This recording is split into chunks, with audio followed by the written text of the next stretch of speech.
Olá, amigos do canal Redemptores Mater. Sejam muito bem-vindos. Ficamos muito contentes em estarmos juntos com vocês todos. Pedimos que se inscrevam e cliquem o seu joinha, auxiliando o nosso canal a levar o Evangelho a um número cada vez maior de pessoas. Como vimos em um vídeo anterior, Jesus fez um primeiro grande discurso, que foi o Sermão da Montanha, Mateus 5. Um segundo discurso que contemplou a missão e foi dirigido aos discípulos em Mateus 10. E agora chegamos ao terceiro grande discurso, iniciando em Mateus 13, versículo 1, o discurso das parábolas.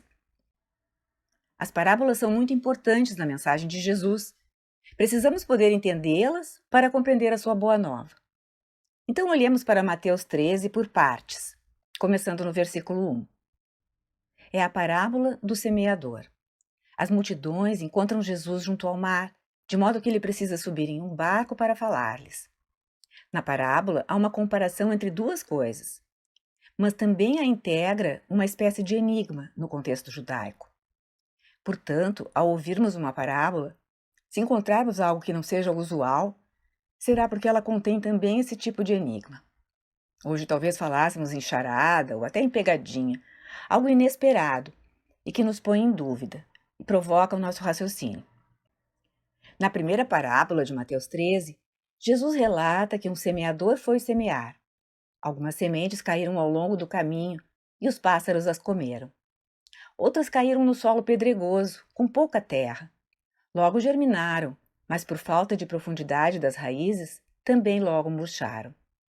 Outras caíram entre espinhos que as sufocaram. Finalmente, houve aquelas que caíram em solo bom, cresceram e deram fruto. Essa história é muito familiar para quem conhece os evangelhos. Mas, se compreendemos como um judeu da época de Jesus, que o ouvia, entendia a parábola, teremos um alcance muito melhor dela. De fato, quando Jesus fala que as primeiras sementes caíram ao longo do caminho, vemos aí algo inesperado. Aquele que era um bom semeador cuidava muito bem das suas sementes, que tinham um custo para serem adquiridas. Portanto, zelava para que caíssem no seu campo, no lugar preparado anteriormente para acolhê-las e germinarem. Mas esse semeador de Jesus parece descuidado. É o primeiro elemento inesperado da parábola. Na mesma linha, o semeador da parábola prossegue, com as sementes que coloca no terreno pedregoso ou entre os espinhos. Nós diríamos até que ele é um amador, ou pior ainda, incompetente no seu trabalho. De modo que os ouvintes de Jesus devem ter se perguntado quem seria esse semeador tão despreparado e o que isso teria a ver com o reino de Deus. Só no último momento, aquele semeador semeia no campo preparado, e essas últimas sementes germinam, rendendo 40, 60 e 100 vezes. Segundo os especialistas em judaísmo, uma colheita mediana renderia em torno de 7 vezes e meia a 10 vezes, e já seria uma boa colheita. Porém, Jesus fala em 40, 60, 100 vezes. Quase um milagre. Em todo caso, uma colheita superabundante. E aí Jesus arremata. Quem tiver ouvidos para ouvir, ouça. Fica claro que ele construiu a parábola com os seus costumeiros quebra-cabeças, que é preciso captar um sentido mais profundo nela. Abrir bem os ouvidos para o que ele está querendo ensinar. É comum dizer que Jesus usa de parábolas das coisas comuns e conhecidas das pessoas, porque não utiliza a filosofia, nem uma linguagem elevada e elaborada. Quer que as pessoas simples o entendam. Isto é verdade. Contudo, nos versículos seguintes deste evangelho que estamos lendo, vemos que nem os próprios discípulos compreenderam bem e pediram esclarecimentos. Embora as parábolas sejam tiradas da vida cotidiana, dos campos e fazendas, da pesca, etc., não são inteiramente claras para qualquer um. Quando os discípulos perguntam por que ele ensina por parábolas, Jesus responde que, a eles, os discípulos, foi dado entender os segredos do reino dos céus, mas aos outros não, pois a pessoa que tem será dado ainda mais e terá em abundância, mas a pessoa que não tem será tirado até o pouco que tem. Esses segredos estão escondidos nas letras da parábola, no seu sentido espiritual. Jesus ainda diz que, falando em parábolas, Uns ouvem, não escutam e nem compreendem, e se cumpre neles a profecia de Isaías. E aí Jesus cita Isaías: havereis de ouvir sem nada entender, havereis de olhar sem nada ver, porque o coração deste povo se tornou insensível. Eles ouviram com má vontade e fecharam seus olhos para não ver com os olhos, nem ouvir com os ouvidos, nem compreender com o coração, de modo que se convertam e eu os cure. Com isso, Jesus nos coloca um paradoxo. Afinal, pensamos que ele falasse em parábolas para facilitar aos ouvintes o ensinamento. Todavia, ele diz que fala em parábolas como que para esconder os mistérios do reino daqueles que têm o coração duro, que são cegos e surdos. As parábolas, então, revelam os mistérios e ao mesmo tempo os escondem, dependendo de quem as ouve. Não são histórias bonitas para qualquer um compreender, mas misteriosas, enigmáticas, sobrenaturais. Não dependem apenas da inteligência ou estudo do ouvinte. É preciso acolher a graça, abrir o coração para captar o seu significado. Com efeito, Isaías 6, 14 a 15 foi uma profecia ao povo do 8º século a.C., um momento de muita corrupção e pecado na história de Israel. Isaías condenava os israelitas por seu coração endurecido, justamente através de parábolas ou alegorias. Condenava sem explicitamente condenar, condenava implicitamente, fazendo-os pensar na dureza dos seus corações.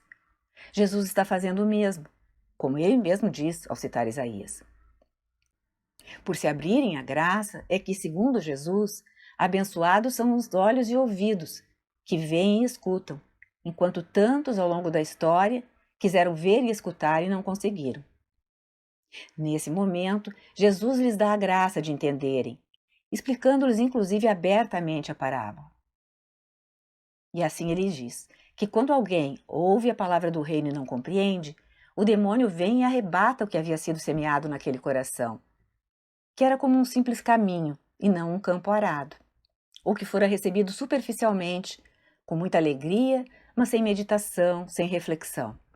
Sobrevindo a dificuldade, a perseguição, a pessoa não se mantém firme. Ou ainda, os cuidados com as coisas do mundo são tantos que sufocam a palavra proclamada, assim como os espinhos fazem, impedindo-a de dar fruto. Finalmente, também há aqueles que ouvem e entendem, e estes dão muito fruto. São 4 tipos de respostas à palavra de Deus. Jesus é a palavra, é o semeador da história. Inicialmente parece que é descuidado com a palavra do reino, pois a espalha em toda parte, não só para aqueles entre os quais ela frutificará. Outra pergunta que podemos nos fazer é quem aqueles que retiram a palavra dos corações representam. Os pássaros seriam o demônio, o mal, que arrebata a palavra não interiorizada no coração, recebida pelos cegos, surdos, endurecidos.